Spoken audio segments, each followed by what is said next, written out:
Hey, everybody, this is Tina Campbell, and I'm here to welcome you to the August 2020 Entrepreneurs Edge Zoominar. This is a special opportunity to expand your business wisdom and accelerate your growth. And I'm here with my friend, my mentor, and my business partner, Dave Jenks. Welcome, Dave. Good to be here, Tina. Thank you. So we've been doing this now for like 2.5 years. So it's been amazing. I've learned so much, and I'm hoping that everybody else will. And we're doing it on Zoom. Here we go. Okay. So I've sent you some questions. They had some really good ones this month. So I'll send it over to you. I got it. Thank you, Tina. Good to be here. Thank you, everybody, for joining us. And you know, it's an interesting thing because I really have learned over my years in entrepreneurship, and I've been an entrepreneur for over 35 years, and in the real estate industry for a long time. But then in the last 12 years, really in the general entrepreneurial industry, and of course helped Master Networks build Master Networks University and work with Tina and build the growth of this company and our commitment to entrepreneurs. And so Tina and I put this thing together called the Entrepreneur's Edge. And this really were a chance where her people, her network of people could ask questions that they have. And then that they would allow me kind of as this guru, mentor, author kind of person to be able to respond to that. It's not that I have the perfect answers, but I love the discussion that we get engaged in. So I'm going to go for answering these questions for about half an hour. And then if you have any other questions, please chat them in to Tina and she will get that. This is recorded so you can review it. And what's neat about the questions is that they really cover a wide range of territory. And so one of the things, though, that is so important for us to remember as entrepreneurs is that being learning-based matters, as Eric Hoffer said, in a time of drastic change, and we are in that. We know that. Maybe we've always been in a time of change, but right now we can feel it. It's a drastic change. It is the learners who inherit the future. In other words, the ones who really think about what's going on, learn new ways of doing things, explore that, get creative. They're the ones who inherit the future. And those people that are members of Master Networks are going to inherit the entrepreneurial future. I know that. And as this company grows coast to coast and gets its own mojo and momentum growing, we're going to make a difference in so many people's lives. So thank you for being here. I love people that have the courage and the wherewithal to be in business for themselves. Now, we have 5 questions today. They all will lead us into general things we can all learn from, which is usually what happens here. I'm going to answer their question as specifically as I can. A lot of times, if we were doing this more interactively, I would have maybe a bunch of questions to ask them to get a clearer sense of what they're meeting with. But I'm going to take my best cut at assuming what they're intending with their questions. So Jane McCarthy, Chief Brainstormer at Jane Storm Coaching. Love that idea of how she coaches. And she says, what is the proper balance between what you give away for free and what you charge for? Which I know, by the way, is a big question for service providers, independent professional service providers. Because that question is, do I kind of get people involved by offering something free? What do you charge for, she says. Do you give away more in the beginning? And she asked that really about my career in selling and marketing and my independent services. What do we do during, then a second question, which is really, we'll add it on here. So what do we do during this time in history beyond just being positive networking and marketing, meaning with all these challenges that are here?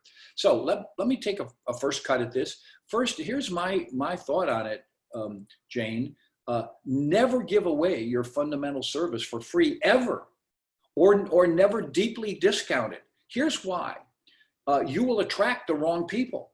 See, if price is their indicator, then they're always going to expect you to do it cheap or free. They're maybe looking for free. They may not be able to afford your service.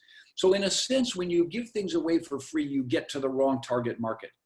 And I've learned this with lots of people who provide coaching and consulting to others.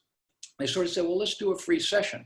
And I would say, nope, don't ever do that. You have a price that you believe your consulting service is worth. And whether you do it on an hourly basis or you do it on a package program, like for a month or 3 months or a year contract, that's a slightly different question.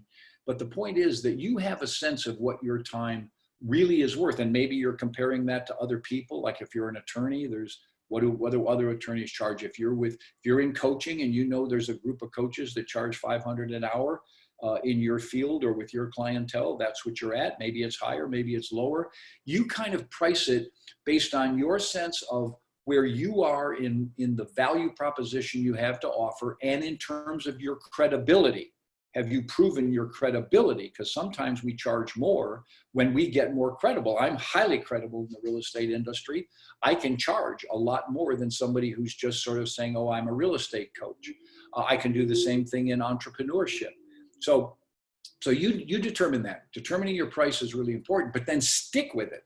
See, stick with it. Here's why. I'll tell you in a second. Now, provide information or an assessment. I have this assessment you can take, and I'll review it with you, or I'll send you the fundamental result, and then if you want to review it with me, then here's the cost of reviewing it with me, the first session. Or provide some item of value. You know, it's like if you're coaching businesses, say, you know, here are the 5 things to be absolutely careful about in building your business. Steal something from 5+1. I mean, there's nothing wrong with that. Say, here are write me to find out the 5 disciplines that will launch your entrepreneurial career, and then just list them. By the way, if you want to get into the details of this, then hire me to be your brainstorm coach. So what we do is we provide information, you know, here are the 5 mistakes people make. Here are the key secrets. Here, whatever it is, it's called free information. Or you could agree to have like a 10 or 15 minute, let's get to know each other. And then you use that as an assessment. It's not a service you're providing free. It's a way to see if it's like a sales presentation, really, to say, let me tell you what I do and the benefits you receive, and then let me get a sense of what you want to do and if I can help, right? That also gives you the sense of, are they really a client? You know, because you may find out that they don't have the money, or they don't have the wherewithal, or they're not really the kind of client you're working for, or they're kind of a victim. They're in a negative state that you can't help them with. So have that, I would say, and I wouldn't call that a session. I would call that a get to know each other, a free session. And maybe as part of that, there's an assessment. They can go online and take some assessment that, if you believe in using assessments, you know, like the DISC or something like that. And then you can give them a light review of what that profile means for them. Don't go in depth. That's where your consulting shows up. So anything depth, just kind of give them a hint of what you would talk about if they choose to work with you. And then you, in preliminary conversation, can say, well, let me tell you how I work. I have these 3 programs. This is if you want to do it on an hourly basis. Here's what it is if you sign up for a monthly coaching program, or this is what it's like if you sign up for a year. And then there's nothing wrong with discounting long range. Like I'm doing seminars right now for real estate offices, and I have 3 seminars that I provide, Zoominars actually. And there's a price for each of them if they schedule one at a time, and there's a package price if they commit to and prepay for all 3. Slight discount. So anytime you get a contract for ongoing service and a prepaid opportunity, then that's worth, quote, discounting or giving them a benefit of, but I would never give it away for free. Never give. And then have them, the other thing is, if you're attracting people, have them subscribe to your website or to a newsletter, and that can be no charge. Right now, eventually you may have a user group that is kind of like people who can't afford you for the full consulting time, but they would love to be part of a group. And so for a lesser cost, they get to be part of your group program. I think that's good. That's just a different program. Or they can subscribe to your newsletter, or you can invite them to your website, and you can be giving some additional services that people are members on your website. Maybe they pay for that, maybe $25 a year or something. So the point is that, what you're doing is creating a pipeline a pipeline of people, but do not, I just would tell you in my thing, do not give away your service free. Do not do freebies, because the other thing is you have a target market. And if you know what your price point is, then you will guide your marketing to get to the people who are, we used to call it able, ready, and willing, right? People say ready, willing, and able. No, so it's able. Can they afford you? They're able to. Are they ready? Are they motivated? And are they willing to work with you, to make the commitment? So ready, willing, and able is kind of a nice thing to say. And that's what you're trying to assess. And that's why you have those preliminary conversations.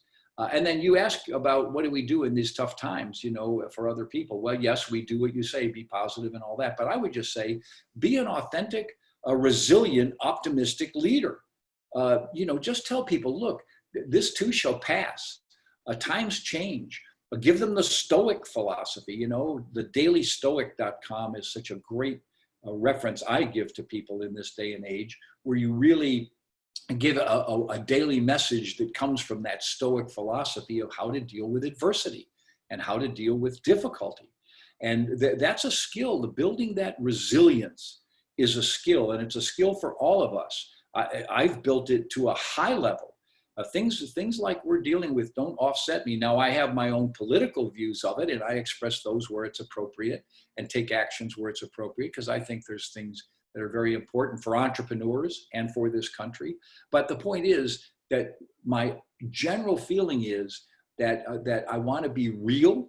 I want to say, yeah, sometimes I struggle with this stuff, but here's how I start my day with gratitude. Here's how I get myself to a positive place. Here's how I avoid and get past fear. Here's how I don't let my mind talk me into negativity. Here's how I only let positive people into my environment. All that kind of thing. You can give people good ideas for building their resilience. And I think that's the thing. It's being authentic, so you're not preaching to them. It's being yourself resilient and strong and an optimist.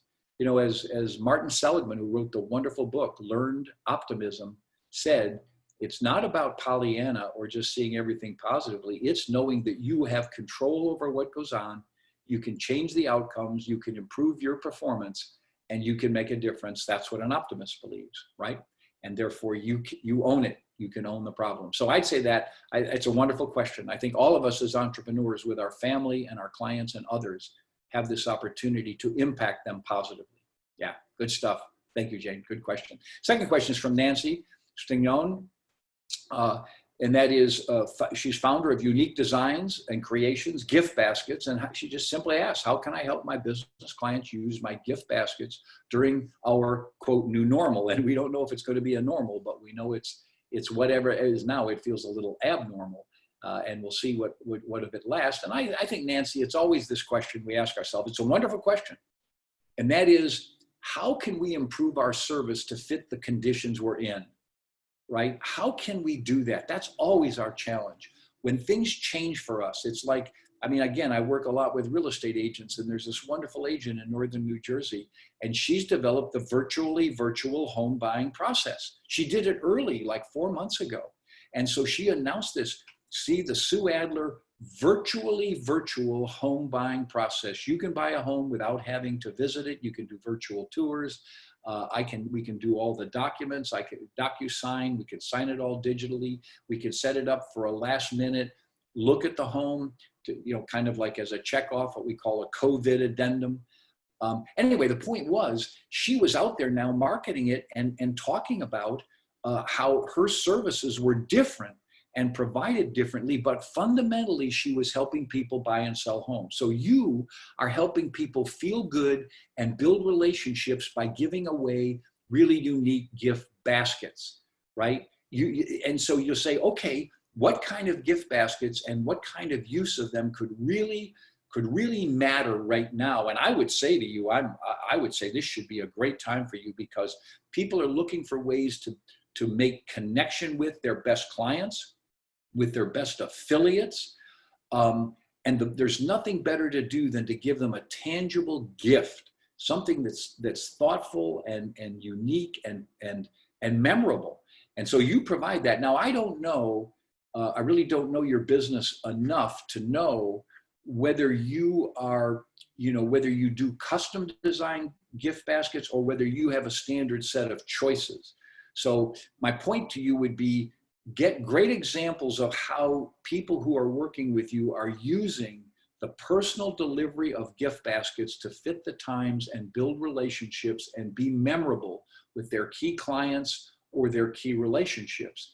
And point out to them that this is an age where this time of darkness and distress is a time where a meaningful thank you, something as tangible and interesting and beautiful as one of your gift baskets, are just going to lift people's spirits. And so it's a wonderful thing to do, and it's a wonderful thing to build that relationship, right? And now people can do this for personal friends, as I'm sure you do too, as well as clients, past clients, and gifts. But this is a time. This is really a time to stand up and look different from the crowd. That is, I'm saying that to your clients, and use these gifts. Now, I put in here, but I really don't believe it. You could create a COVID special basket, stylish mask, antibacterial, all that stuff. But you know what? I got, no, it's probably too late for that. Maybe that would have been a good thing early on, 3 months ago or something, but now it's a little redundant. So I take that away. I didn't write that down there. But what I'm trying to get at is, what unique gift baskets would be appropriate now? Maybe a gift basket for children. In other words, I know your kids are home and they're homeschooling and they've been home for like 5 months now. Let's give them something. And there's some games and toys and little books. And I don't know how you design your baskets, but say, what kind of wonderful baskets would be there for a child? And if I knew that one of my best clients had 2 little girls as children, and I sent them each a gift basket on behalf of us, and because we love your mom, or we love your mom and dad, or whatever that is, wow, what an impression that would make. So I would be creative in letting know. And then the other thing is,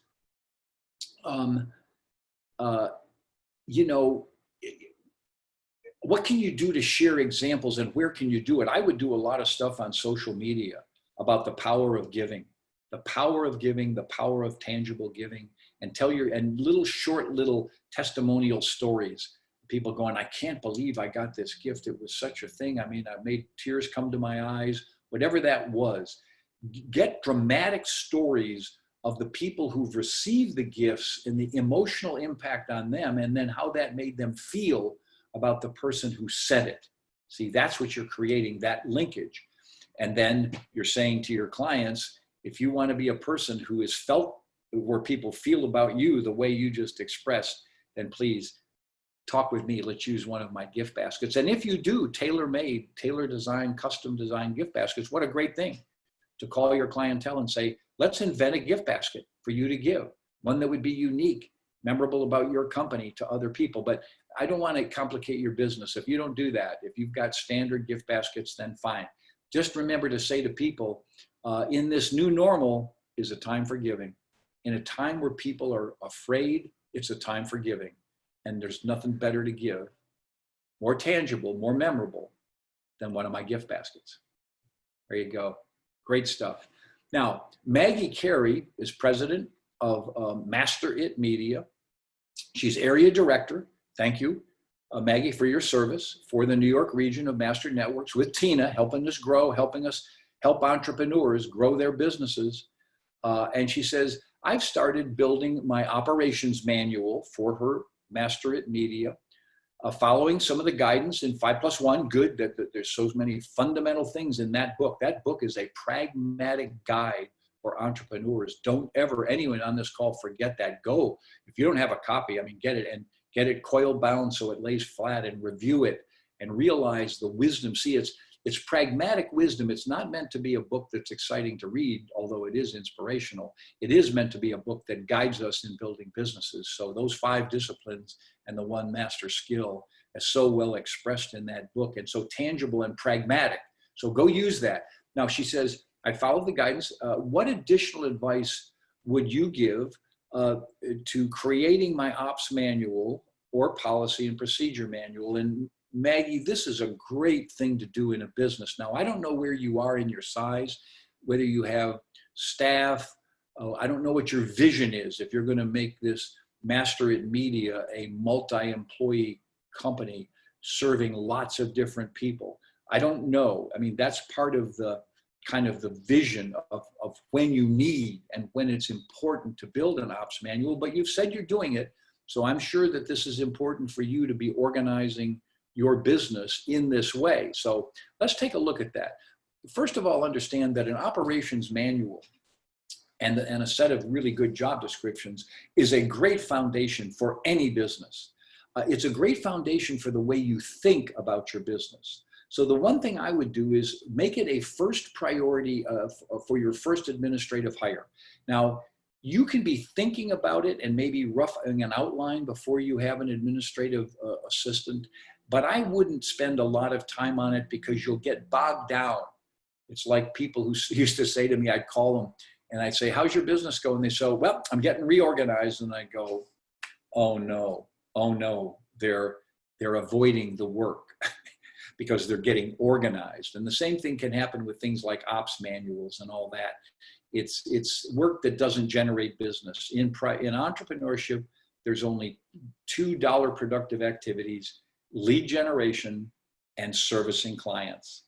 That's where your focus is: lead generation and servicing clients. That's where the money is. That's where it builds. That's where you learn. That's where you get your value. And then you can start doing things like ops manuals, okay? So, but when you are ready to really, really power up your business and you know you want to go big, then yes, your first administrative hire should be someone really smart, sharp, and organized. And what they do is you empower them to watch you and record everything you do as you talk with clients. What do you say? How do you get back to them? What do you say you're going to do? As you provide service to them, what do you do? Are there things you do? Are there things that you, in your mind, are there things that you're taking them through? A series of questions, an analysis, steps to the service you're providing. And they watch you do this, and then you talk about it with them, right? You create a set of ongoing meetings where they tell you what they saw, and you tell them what was important about that, or you tell them what was going on in your mind, the checklist. See, you're trying to, what happens with entrepreneurs is they're really good at delivering their service, and they're running a set of checklists in their mind. They have steps and procedures. They have questions they're going to ask. They have things, red lights that they're looking to go off maybe, or triggers. That they know they have in their mind a set of the schedule. When this needs to happen, that needs to happen. And what an ops manual will do is just taking that entrepreneurial organizational wisdom out of your mind and putting it on paper. That's all it is. So your administrative assistant is the one who helps you put it on paper. So they write it up, and then maybe there's things you're having them do, and then they write down the steps of that task. They write down the checklist. See, checklist, steps, or the way things are organized, where files are kept, what's in the file. All those are things that are part of an ops manual. And there's a whole set of things in 5+1 that tell you here are the things that you want to have in your operations manual. Use that as your outline and expand it. And so then build a flow chart for what happens in your business. What are the key moments of truth? All the way from the very first reach out to them, your marketing stuff, getting your marketing out, that's a task in the business. Building your database, that's a task in the business. So it's not just the service, it's the front end and it's the back end, the fulfillment and what we do for follow-up.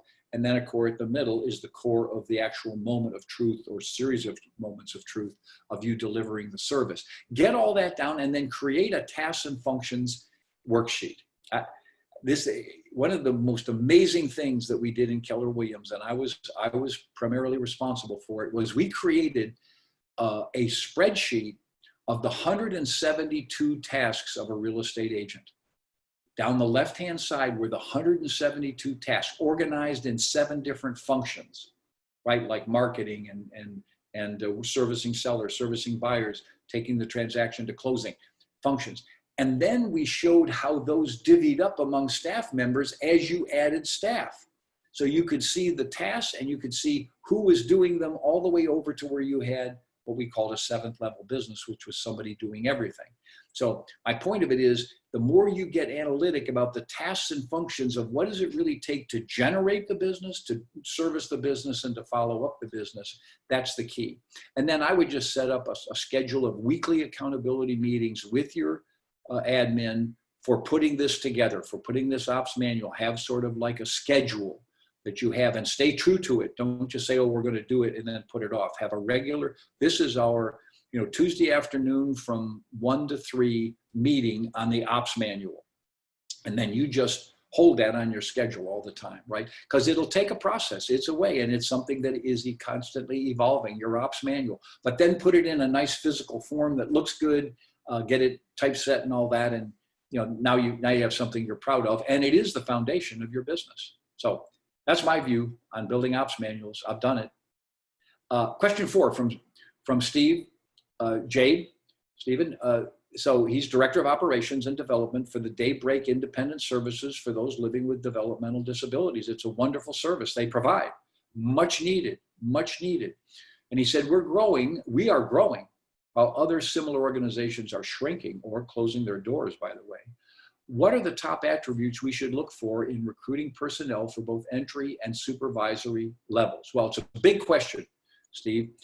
We always want to be clear on our job descriptions, as what we're hiring them to do, and their missing person report. What does it take for them to be able to do it? What is their background? What's their behavioral style? What's their education? What's their training? What's their experience, right? So we always want to get clear on that. And it all starts with, what do we want them to do? What is the job that we're hiring them to do? Entry level or experienced? What is it we expect them to do? The clearer you get on the job they're going to do in detail, like we were saying before about the tasks and functions, the smarter your hiring will be. Then we say to ourselves, we call it the missing person report. We need this person, they're missing. What do they look like? And that's where you really get clear about who they are, where they come from, their nature, the particular skills they have, the particular education and knowledge they have, maybe their attitude. And then, of course, we always add to it, make sure that everyone you hire is the same, meaning smart, that's the S, attractive, and that doesn't mean they're beautiful. That just means that they take good care of themselves and they represent you well and people like being with them. That's what we mean by attractive. Motivated. They want to work with you and they want to make a difference. And you need to challenge that where that's showing up in their background when you do your interviews. Tell us where your motivation really carried you through the day, through tough times. What are you really motivated to do? And they'll go high-minded with it. Say, well, give me some examples of that. See, you always say when they start saying how good they are, give me some examples of that. And then E is ethical, of course. And anytime you have a hint that someone's not ethical, they're gone. They're gone. They're gone. They don't tell you the truth. They don't tell you what really happened. They don't follow your procedures and say they did, all that stuff. So then you're looking at what are the key performance indicators and how are you going to measure them? That's what you're going to hold them accountable to, and that's what you're going to say. And then right now at this time, I would say, Steve, because you guys are aggressive, you're well organized, you're well funded, you're deeply care, you have good leaders like you in it, I would sell the opportunity for working with this company. While others are declining and going out of business, you're growing, you've just taken on new square footage, you have big plans. Sell the dream, sell the plans, and sell that to the key people, because really talented people want to work with other talented people that have big plans and big visions. They don't want just a job. If you get the feeling the person just wants a job, probably not interested, don't have the right level of motivation. And then I would look for key people in other organizations that are shrinking or closing their doors. Who do you know that's really good with these companies? They may not have been the reason they closed the door. They were good, but the ownership wasn't very good. So you get to know people in this business, probably at professional meetings. Go recruit them. They're experienced. They may really like working with your company that's bolder, stronger, more high-minded. So use that, and then have your people refer people that they know in the business. Your best hires, your best people know other people that are in the profession and in the business. Use their referrals. You don't have to pay them other than to say thank you. Thank you for bringing them into the company. This is wonderful. And make sure that, the new person who joins you gets credit for the fact that is aware that this person referred them. That's all. It's the human interaction. You don't have to pay for it. It's not that sort of thing. So I would say for you, use this opportunity to get clear on what you're looking for. Only go for the highest level because you have the best opportunity for people, and look for other people in the industry who are being laid off by others who are really good, obviously really good. I hope that's helpful in getting good people. Great organizations build off of recruiting and attracting great people. And our fifth question for the day is from Joseph Mara, our attorney. And he says, I find more and more people are searching for professional services online. They seem to want to negotiate price, like somehow they're buying a commodity. How do I differentiate myself from other attorneys? How do I position my value and my worth and the value of what I charge? See, I think Joseph, you are hitting just a fundamental issue all professional service providers face. And that is, how do I find the clientele I want and justify the price I want to charge? Well, the first is, you get paid for the value you bring. You just start with that assumption. And also, it's a combination of the actual value, communicated value, and your perceived value. So anything you do in your social media or your value proposition package, whatever you give out to people, emails you send, they really need to convey your standards of service, your commitment to service, and the depth of your preparation and the depth of your knowledge to do it. See, one of the reasons I can charge a lot more than other people consulting other people in the real estate business is because of my credibility. So always build your credibility, always build the sense of the depth of what you, and also the complexity of what you handle. And also, if it's handling, I don't know what your nature of your law practice is, but if it's handling standardized stuff, then show how you do it at a higher level. You do it at a more meaningful level, and articulate what happens for them. When you hire me, see, this is what you get: my guarantee of services, my availability, my depth of knowledge, not making mistakes. So many people go cheap with legal advice, and they get themselves into worse binds. So when you're with me, I can guarantee you will not get in a worse bind. I will help you avoid all the pitfalls or whatever.